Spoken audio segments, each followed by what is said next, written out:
they can see that. Excellent. All right. So we'll begin with introductions, and again, we'll let them trickle in, and we'll let them in as they come in. So thank you so much for being here today. My name is Jennifer, and I am the outreach coordinator here at Miramar College, and I have two colleagues with me today. So I'll pass it over to Trish. Hi, everybody. My name is Trish Guevara. I am one of the Promise Retention Counselors, and thank you so much for joining us. It's just Sarah. Hi, everyone. My name is Sarah Griswold. I'm the Promise Coordinator for Miramar College. Thanks for joining us. Excellent. So we'll go ahead and get started. So today's presentation, we really wanted to focus on supporting first-generation college students. And the reason for that is because this week is really about celebrating them.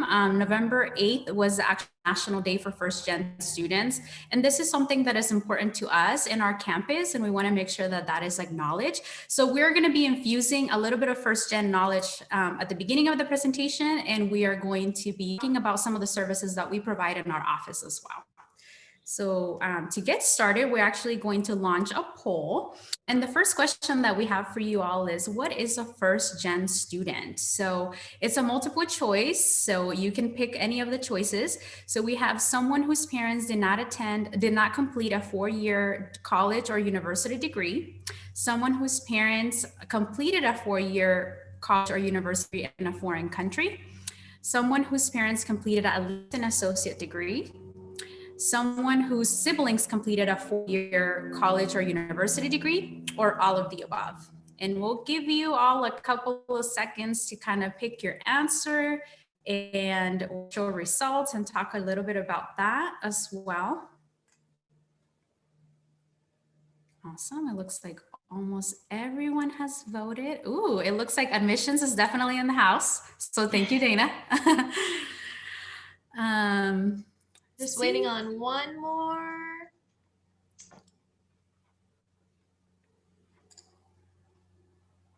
Awesome. Oh, it looks like we have more, but I don't know if they're going to be able to join the poll as we. All right, so we'll just go ahead and end it. All right, so a little bit mixed here. I see. Okay, so actually is all of the above. So 3 out of 9 people had it right. And this is really a good way for us to start, because this is a misconception that happens all the time, including, we were having this conversation with Trish earlier, and how, if your parent has an associate degree, you automatically think that you're no longer first gen. But it's technically parents, if the parents have received a degree from a different country, and the students are coming to the US and they're first generation immigrants to the US and they're going through college, that is technically still a first gen student. And also if a parent has completed an associate degree, and that's the minimum that they have completed, then that means that the student is still first.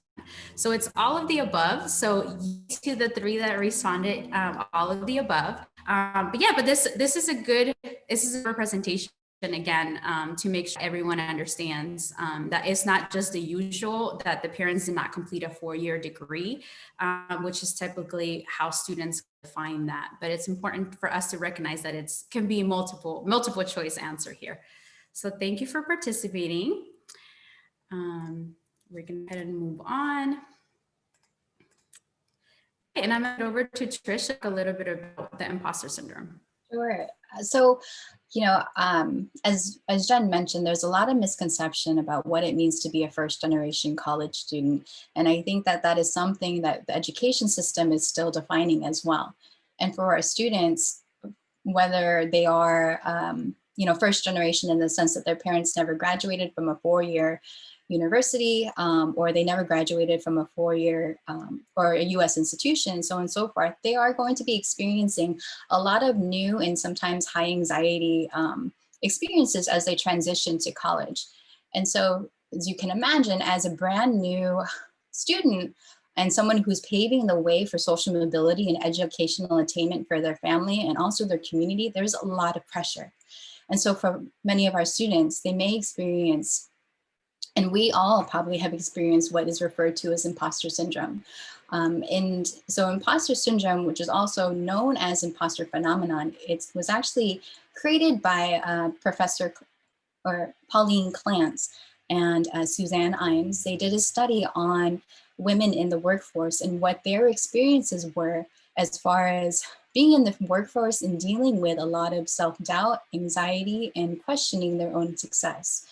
And so based on that, they defined imposter phenomenon or syndrome as a high-achieving individual who is marked by an inability to internalize their accomplishment and a persistent fear of being exposed as a fraud. So you feel like you're not good enough, or you feel like you're just faking the funk or faking it. And you're afraid that somebody's gonna realize you're really not as great as you think you are, even though you are great, right? And some things to note that is that imposter syndrome affects everybody, but it does affect women more predominantly than men. And those with imposter syndrome are often the high achievers in their fields. And they also have a fear of failure. And so one way that imposter syndrome can manifest itself with folks is that there are different types. There's the genius type, the expert, the soloist, the perfectionist, and the superhuman. I like to say I'm a recovering perfectionist. I have definitely grown up in with high functioning anxiety, I guess, not diagnosed, but I think that I have always felt this great sense of pressure to make sure that everything looks perfect, reads perfect, and to the point that I would not do something until the very last moment because I was making sure everything was perfect. And this is something that will show up with our students. If we go to the next slide, we'll actually see what this looks like. For our students, they may say some things to us like, I don't feel like college is for me, even though they are high achieving students or they're on a pathway to academic and career success. Or they may say, I'm just not ready. Or I'm afraid I'm not gonna do well, despite having a 3.6 GPA, or they're not ready to transfer, despite the fact that they've completed all of the transfer requirements, they are a competitive candidate. But this imposter syndrome, this feeling of being a fraud or feeling like you're not worthy of your success is going to create this doubt and anxiety to where they may not feel like they're capable of taking that next step. And so again, some of the common symptoms may be that they are attributing their success to luck. I just got lucky. Despite the fact that they've studied every single day, they have a strict schedule, they're going to faculty office hours, but they just somehow got lucky on this test, right? Or they feel like a fake, or they're constantly pleasing people, saying yes to everything, when in fact, they don't have the time to do everything, but they don't want to disappoint somebody, right? So this is one of the ways that imposter syndrome manifests itself. Students may not ask for help because they feel like they are the expert or they have to figure it out on their own. They may feel a high intense amount of pressure and anxiety to perform well and meet others' expectations, self-doubt and procrastination. So in a lot of ways, the imposter syndrome and all of these feelings will interfere and sometimes lead our students to self-sabotage, to where they are successful, they just may not see it, recognize it, or embrace that. And towards the end, we'll give you some resources. And one of the resources will actually be the scale that Pauline Clance created to measure the impact of imposter phenomenon on your own life. And so I would love to kind of open this up to all of us, because I feel like we've all either experienced this, seen this, also maybe think about different strategies or ways we can support our students. So we've put in a link to our Padlet, and I would love to hear your responses as far as what are some strategies that we can use to support our first generation college students, especially as they're experiencing some things such as imposter syndrome. And if I can.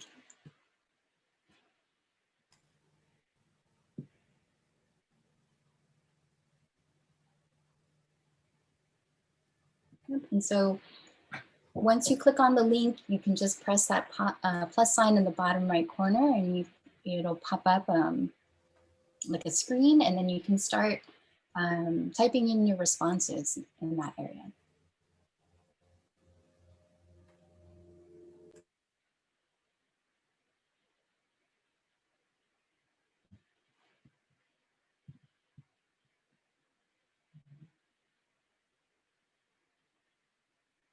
Really love that. Sharing our first generation stories. And so Jen will talk more about it, but you've all probably received that email encouraging you and asking you to share your stories, as it is First Generation College Student Week. So, you know, we don't want to just leave it to the week. We want to continue sharing these stories and letting students know that, you know, many of us have experienced this, and or if not, we want to support them through their college experience. I love the one, giving encouragement, having snacks to give away in offices, just in general, showing kindness in some way, right? That is so beautiful, in the sense that our students need to know, like, this is a space where they belong. And whoa, we have the opportunity to think beyond just the scope of work that we need to do, as far as, you know, filing paperwork or assisting them with registration. Having snacks makes it just an inviting space. And or just, you know, having a sign like, you're welcome here, you belong here. I think those are different ways that we can affirm that students belong at Miramar. And clubs and groups, you know, I think these are all great suggestions. And so we'll give it maybe just another 10 seconds or so if anyone else wants to add. But we can go ahead and transition to the next slide.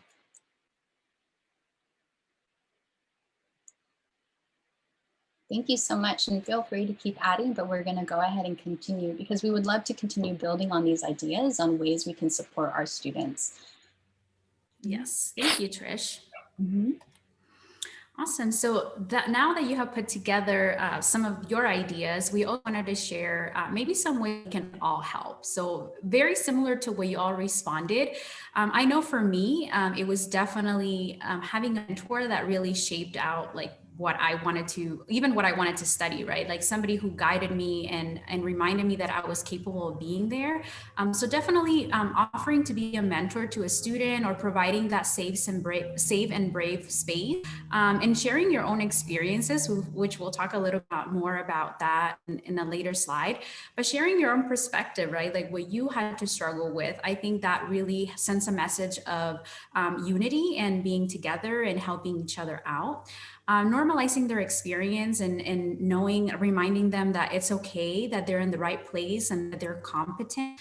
Reminding them that there is that positive mindset, that they need to just keep working at it, encouraging them, maybe learning a little bit more of their own experience, and counteracting those stereotype threats and negative stereotypes, like, you know, I'm not good enough, or I'm just like not good at math, or I'm lazy, all those stereotypes that typically follow a first gen student, helping maybe debunk those. And defining a first gen student, right? Just like we did today, a lot of times there is like this misconception, and students don't really know, like, do I belong in this group? Where do I fall within this category? So it's important for us to define that for them as well. And helping them build a community of support. That was something that was also said in the Padlet. You know, for instance, we have our Promise program. It's a smaller cohort, so we are able to really emphasize some of those services for first gen students. There's EOPS, of course, student clubs, which is something that was also in the Padlet, and reminding them of mental health services, because that's so important for first gen students specifically. For everyone, but for a first gen student is critical, because they are facing a lot more struggles, right? And also informing them about options and resources. The warm handoffs, those are so important, as opposed to just like, here's an email, but rather let me connect you with somebody, with a live person that can walk you through that. And yeah, so those are some of the ways that we can all help out. Can I just add something to that real quick, Jen? Yes. Mm-hmm. So one thing I also want to highlight too is that, you know, while we're talking about specifically first generation college students, we also, when we want to learn more about the student's experience, it's really about learning who the student is holistically, right? So we know that, you know, on one end, they're generation, but maybe they're also a student of color. Maybe there are these stereotypes that are associated with that experience, and or maybe they are also low income. And so I think it's going to be important for us, and this is something that I always have to remind myself as a counselor, is to truly understand what are the different factors that are impacting students, and know that these socioeconomic factors will intensify or may not intensify their experiences of a sense of belonging or imposter syndrome. So all of these ideas are wonderful. And I'll turn this back over to Jen. Thank you. Thanks, Trish. Awesome. Okay, so a little bit about what we do as the outreach department. So we are really the first contact to Miramar. So our goal for our department is really to be that welcoming face to Miramar, and to make sure that students feel welcome, and to make sure that students know and understand the process of supporting them, like through the process of the college application process, navigating student services that can be very overwhelming for first-gen students. And for any kind of student, really. But we tried our very best to make sure that we are, giving them the opportunity to ask questions and feel like it's a safe space to ask questions. We also have local and county-wide partnerships. So we tend to go to, K through 12 events and make sure that we're putting Miramar on the map, and reminding students that this is an opportunity for them, and talk about the services that we offer at Miramar that can make a student successful, right? We also serve students from different walks of life. So you all know from working here that we serve students who are right out of high school, but we also have students who are typically coming back, or deciding to go with a certificate program, or maybe have a degree in their home country, and they're coming back and they're trying to get back into the swing of things with education. So with that, we have a great opportunity to engage with them and ask questions, and make sure that we are serving them in the way they need to be served. So it's really a great position to be in with the outreach department, because it gives us really a better sense of where students are coming from and their needs, and understanding that, and kind of pivoting to what their needs are. We also support students who are English learners, and we tried our very best to make sure that all of our information is not just like acronyms and things like that, because that's something that we can get really just used to, because we work in education. We tend to use acronyms all the time, and we have to remember that a lot of students who, especially first gen, may not understand those terms, right? Like FAFSA or like A540, those are typical terms, or CCPG, things that typically a student wouldn't know if they're coming in brand new. So we want to make sure that we're being inclusive, and that we are providing the best resources in a good way for them to kind of get those resources. Also, collaboration with other college departments. As you know, we do a lot of collaboration with like different offices, financial aid, and it's again to provide services to students who typically are a little bit more shy. And maybe now that it's virtual, I feel like our attendance has been a little bit better, because students have the opportunity to ask questions through the chat and not necessarily turn on their cameras. But it gives us a really good sense of where students are at, and asking for feedback on those ends, so that we know exactly how to tailor those presentations, and really make sure that we are addressing their needs, right? And also we use a really our whole department is on community approach, right? So we make sure that we're doing community listening. Like I said, we want to ask students, was this helpful? Did you feel like you got out of what you needed to get out of it? Is there anything else that we can with? Because we want to do that warm handoff. Like if they have questions about aid or our missions, for example, we have developed those partnerships so that we are able to say, hey, I have this student, could you help them out? And it's an easier way for a student to navigate, specifically now that everything is virtually. So that's a little bit about our department. And within our department, we have the Promise program, which I'm going to have Sarah talk a little bit more about. Great. Thank you, Jen. So the San Diego Promise program, if you don't know, started a couple years back in 2016. It started with a small cohort of 186 students. It's now grown to 5,000 students approximately. This year, this fall, we reached over 2,000 just entering our first cohort. So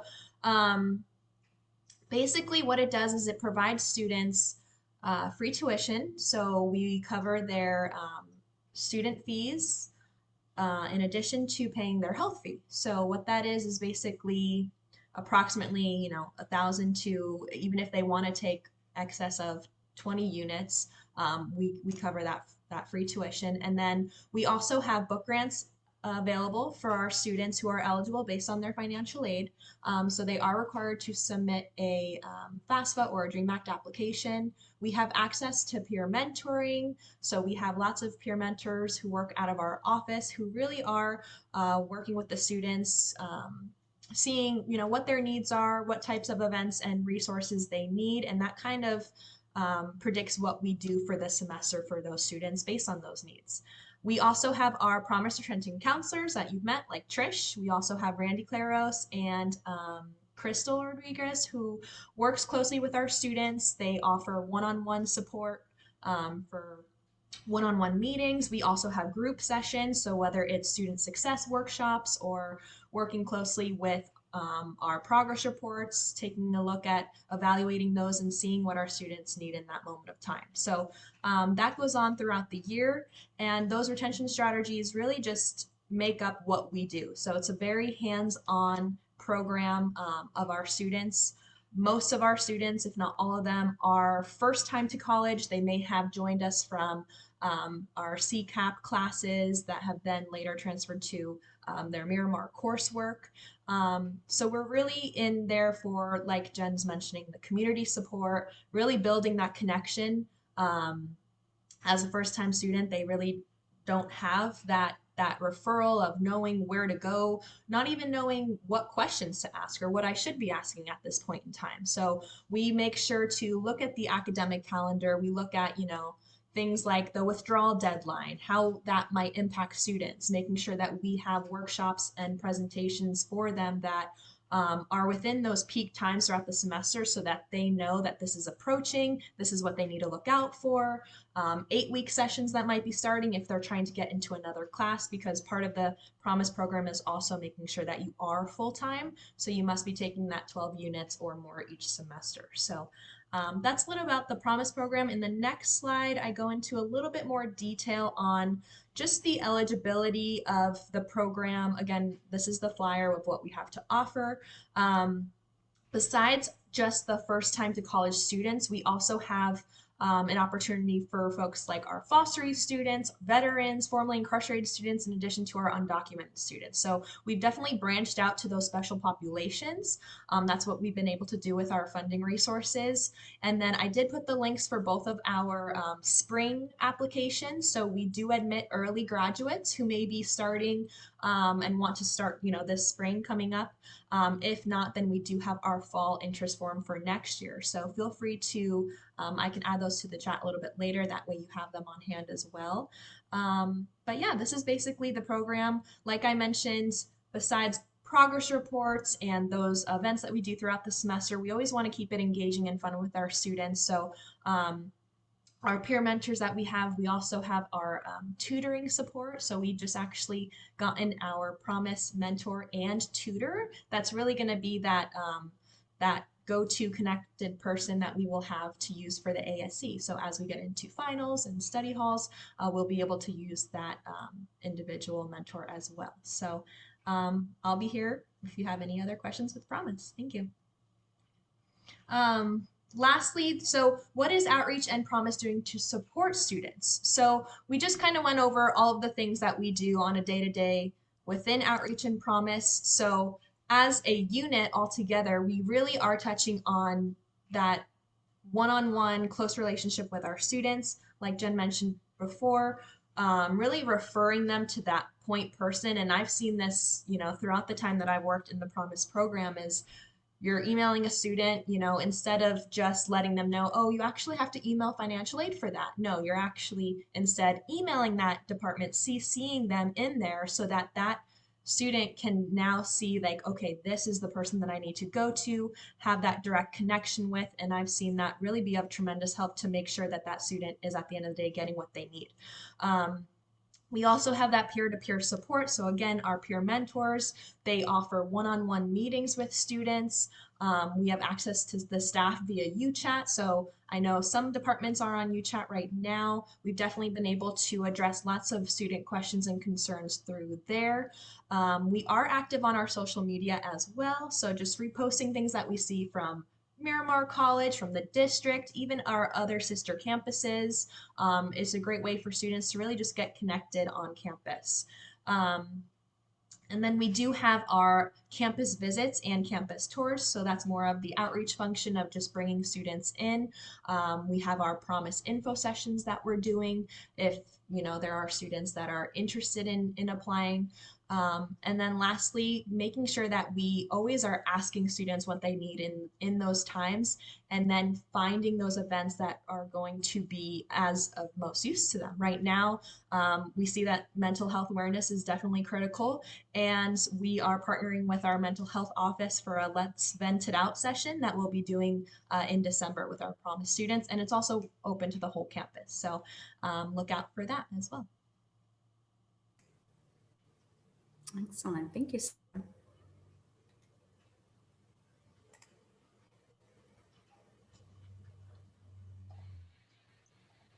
So the next part is we would love to kind of hear your advice that you would like to share with our students, kind of now that you have a better understanding of our perspective as what are some of the challenges. Again, we would love to hear, or at least read, your advice that you would like to share with students. So again, please click on the link that will be embedded in the chat. It'll take you to this Padlet. And what we would hope to do with this is to share this with our students, either through our social media and or through some Instagram stories or Canvas.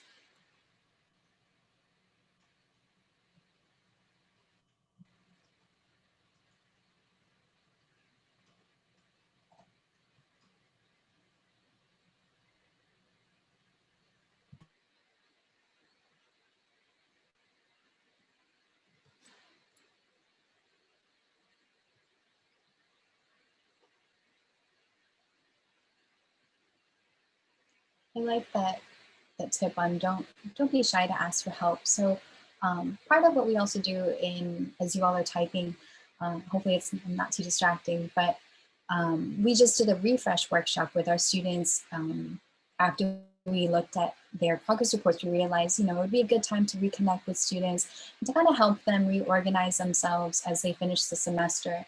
And something that we emphasize is reach out, but also recognizing that it takes a lot of courage to be able to reach out, especially if you come from a community where, you weren't taught to ask for help, or you don't know how to ask for help, and or you feel awkward asking for help, especially in an online environment. So I think that it's really affirming to see that message come from you all, that you're here for our students.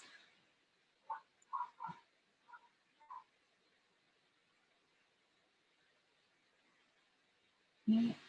And yes, making sure our students are visiting all the different resources, especially the Career Center.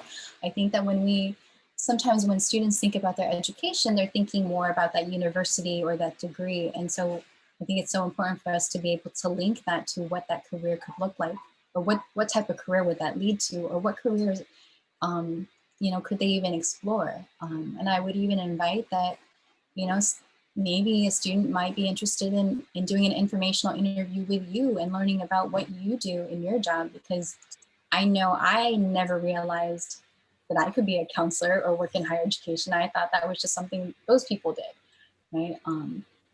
And so I think that it's so important to be able, again, to connect with us. And so thank you so much for the folks that contributed the advice. So we'll go ahead and take this and we'll share this with our students. Thank you so much. Yes, thank you. And feel free to keep typing as we move on to the rest of the presentation.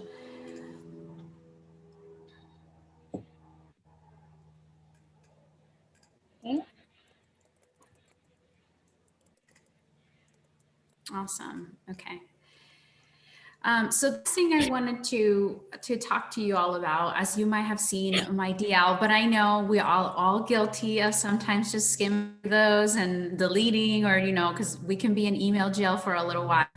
But I really want to encourage you to join us in our social media campaign. This is something that we're doing. A national movement, really. A lot of colleges and universities are getting into being first gen and celebrating that with students. So we are launching that using the hashtag first gen Miramar. And if you're, you can do a video, you can do advice, you can just do a picture and write some encouraging words for our students.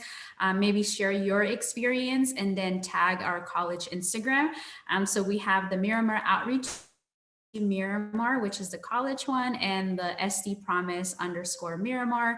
And this is really just an opportunity for us to share with one another. I know I've had the privilege to look through the videos, and I was so inspired by how much people have accomplished and how hard it has been. Like, the journey isn't easy, and like some of you wrote on the Padlet. This idea that there's this sense of resiliency that's there, and we just have to keep pushing with our students and reminding them that they belong here.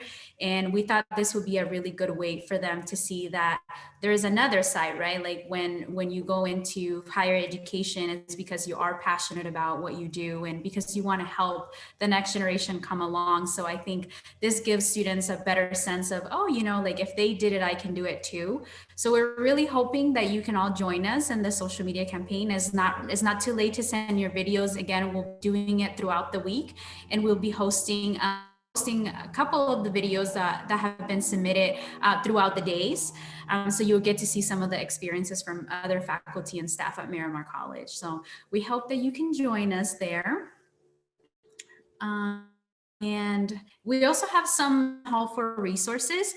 And these are things that, we put together in terms of like maybe on-campus help that you can refer students to, but also like the other information that you might want to read or look over, to make sure that you are able to have those conversations. Sometimes that could be a little bit difficult. But we do have the Student Affairs Support Group for EOPS and Promise students. That's to be on Monday, November 16th and December 7th. And we're going to be hosting that. It's going to be an opportunity for students to come and talk about some of their experiences, what they're going through, and find a place where a safe place where they can share their experiences. And maybe that will give us a better sense of where to go from there. Also, the mental health office is also offering the Wellness Wednesdays. I'm sure you've seen them through the DL. Those are every Wednesday until December 9th. A really good opportunity for students to share how they're feeling, like if there's a sense of pressure, if online is really overwhelming, all of these things that are kind of happening. And we put in there the mental health canvas shell, which has great resources that students can access, and really encouraging students to join those canvas shells because that's where our information is. Given that a lot of times it's easy to get lost with maybe looking in the website, like typing a word and maybe you're not finding what you're looking for. But I think offices have moved through to Canvas Shell to alleviate that and make sure that students have this hub that they can come back to and really refer to some of the services that we offer. And then I don't know, I also have the Immigrants Rising Gathering for Undocumented Young People, which is on Wednesdays, 5 to 6. And that was posted on the Dreamers Support Program services. And that was one of the big events that they had. And then Trish, did you want to talk about the? Yeah. And so here's just some other online resources if you want to learn more about imposter syndrome. The Harvard Business Review actually put together an article on what things we can do if we're mentoring somebody who may be exhibiting signs of imposter syndrome. There's also the actual scale, the Clance Imposter Phenomenon Scale, if you're interested in kind of learning about what are the different criteria. And again, this is not like a diagnosis or a psychological diagnosis. It's just a phenomenon that, she's realized a lot of people have experienced. But you can click on that link once we send this out to you all, I guess. And you can just take that test and kind of see, you know, where you land on that. You might be surprised. And then also from the American Psychological Association, just this is an article written by a grad student as far as feeling like, you know, even at that level, they continue to feel this intense imposter phenomenon, imposter syndrome. And then another article about just the different types that we briefly mentioned. So that you can learn the different ways that imposter phenomenon and syndrome can show up. And lastly, I just want to plug in this Thursday from Thursday, November 12th from 11 to 12 on Zoom. I'll be doing a workshop with our Promise students on overcoming imposter syndrome. And I don't know if anybody's heard about the game Among Us, but it's about, you know, finding the imposter. And so it's the imposter phenomenon and the imposter syndrome is kind of like it's kind of on the rise right now, I think, in relation to the game Among Us. So this will be really an opportunity for our students to hear more from their Promise community and the different ways that we struggle to and overcome our feelings of imposter syndrome. So just some additional resources. And if you have anything that you want to share with us, or, you know, you want to add and share in the community, please let us know. This is by no means a definitive list. This is just a few resources that we found on our search. Awesome. Thank you, Trish. And last, we just have some contact information. So if you ever have students who are, you know, wanting to learn more about, like, you know, Promise, or even just questions in general, we're open to helping everyone. So, you know, this is our contact information. We also have the chat feature, like it was mentioned before, the UChat. That has a really great tool for us because a lot of students have reached out. Really questions that perhaps like they're sometimes not able to ask in person, or they feel like a little bit shy to even call on the phone. And this has really given them the opportunity to open up and ask those questions. So feel free to send students our way. We're always happy to help them in any way that we can. And we really hope that you found this helpful. We're really hoping that we can create sense of community within Miramar, so that students feel like their voices are being heard, and that we are being about the services that we are providing for them, and that they're useful to them. So thank you everybody for attending. If you have any questions, we're going to stick around for a little bit to address those. And if not, then you are free to go. We appreciate you coming to us virtually. Thank you for coming. Thank you all. Thank you. I really appreciate the presentation. It was really informative. Thanks, Dana. Let's see, we have any questions? No. And we'll be sending information also with the presentation recording. We'll be sending out the links, so you don't have to frantically try to get those. We're going to be providing those links as well.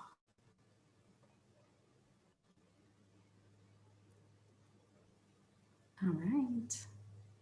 Well, thank you, everybody.